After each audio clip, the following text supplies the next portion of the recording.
Mais tout de suite, on va aller prendre un bon bol d'air dans la baie de Somme avec notre invité.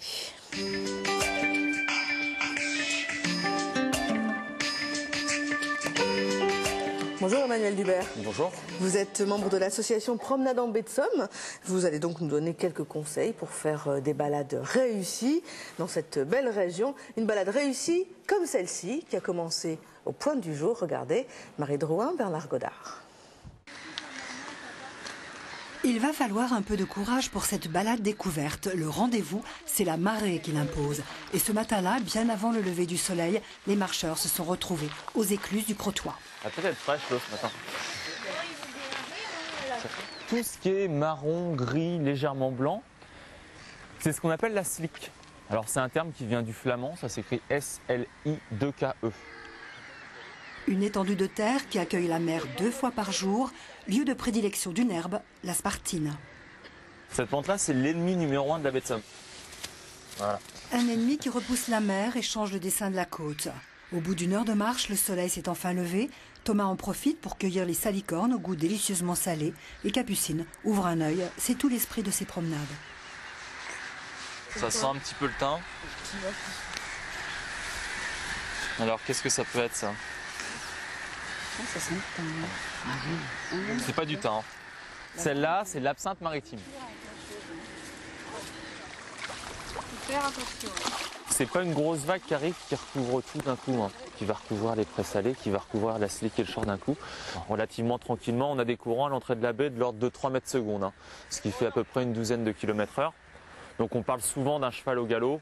Bon, c'est un cheval qui court quand même relativement tranquillement. Par contre, pour vous comme pour moi, un 12 km/h, c'est déjà sur 100 mètres, ça peut se faire. Sur les 14 km de la baie, ça devient quand même très très difficile. Oui, la marée n'attend pas. Il va falloir accélérer le pas tout en profitant du petit déjeuner de cette intrépide aigrette échappée du parc du Marcanterre. Des plantes à déguster, des oiseaux à découvrir, des paysages à l'infini. Chacun emportera dans sa besace mémoire 1001 souvenirs. Voilà les balades entre la pointe du Hourdel et celle de Saint-Quentin en Tourmont. On en parle dans C'est mieux le matin avec vous, Emmanuel Dubert, le directeur de Promenade en baie de Somme. Tout à fait. Alors, on vient de le voir, c'est magnifique cet endroit. Est-ce que c'est la bonne période pour y aller? Alors, il n'y a pas de mauvaise saison en fait pour venir en baie de Somme.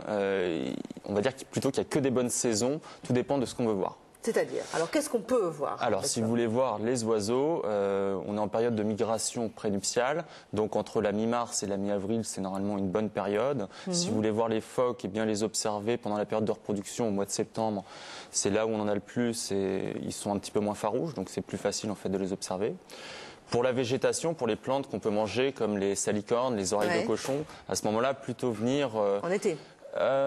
Fin de printemps, fin juin, à partir du mois de fin mai, début juin, jusqu'au début juillet. Et en ce moment, qu'est-ce qu'on peut voir alors? Alors là, les vacances de Pâques. On va pouvoir s'intéresser à la vie enfouie, donc toutes les petites bêtes en fait qui vivent dans le sous-sol, donc les vers, un petit peu les crabes. Pour les enfants, s'intéresser à tout ce qui est, tout ce qui est laissé par les laisses de mer. Donc on va trouver des pontes de bulots, on va trouver des mues de crabes. Parce qu'en fait, les balades en baie de Somme, c'est pas forcément traverser d'un point à l'autre et faire toute la baie. Alors, vous organisez des balades à thème. Tout à fait. Vous pouvez nous expliquer un petit peu le principe? On a différentes sorties, alors de 2 heures pour les plus jeunes ou pour des gens qui peuvent avoir un petit peu de difficulté à marcher, comme vous en ce moment. Oui, même 2 heures. Ouais, ça c'est bien. Donc des sorties de 8 heures où on fait la 20 km, donc plutôt pour les randonneurs. Alors, sachant que pour toutes nos sorties, c'est un rythme de marche qui est relativement tranquille. L'idée, c'est pas justement de marcher pour marcher. Quand on prend la traversée de la baie, donc entre le Crotoy et Saint-Valery, on va prendre 3 heures pour faire 6 km. Donc c'est de la marche très tranquille. On marche, on s'arrête, on découvre, on marche, on s'arrête. On regarde, etc.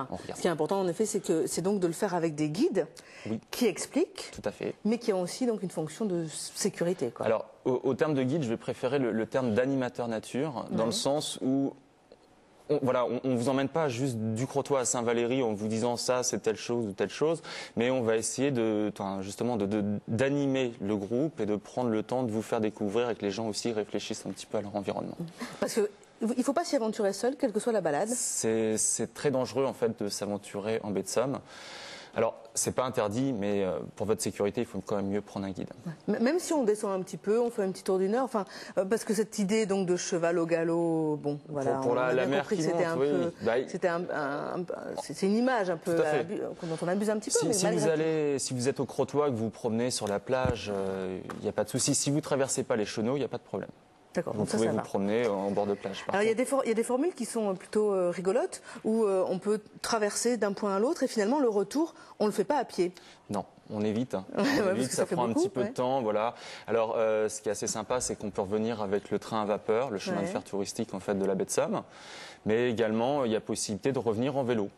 Donc vous pouvez vous partez du Crotoy à pied, vous faites vos 6 km, à Saint-Valery, vous louez un vélo et vous revenez en vélo jusqu'au Crotoy. Et il faut réserver à l'avance en fait pour ces balades, hein, parce que c'est très demandé. Ouais, c'est préférable. Alors, il n'y a pas de...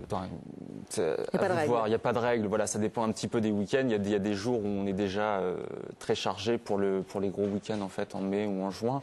Par contre, si vous venez ce week-end, il est encore temps de réserver. Et il y en a beaucoup des balades tous les jours? Il y a 3-4 sorties en fait par jour, et ça du 1er janvier au 31 décembre. Alors, quelle est la balade à faire en ce moment? La traversée de la baie. D'accord. Là, on est sûr de ne pas s'ennuyer. Vous êtes sûr de ne pas vous ennuyer. Bon, il faut avoir un équipement particulier? Alors en ce moment, comme il fait encore un petit peu frais, plutôt des bottes en caoutchouc, un pantalon et puis un bon blouson, un coupe-vent en tout cas, quoi. Eh ben, vous nous avez donné envie d'y aller. Voilà, merci beaucoup Emmanuel Duvert pour tous ces conseils. Des conseils que vous retrouvez sur notre site internet france3.fr avec aussi bien sûr les coordonnées de l'association Promenade en Baie de Somme et d'autres acteurs du tourisme dans le secteur.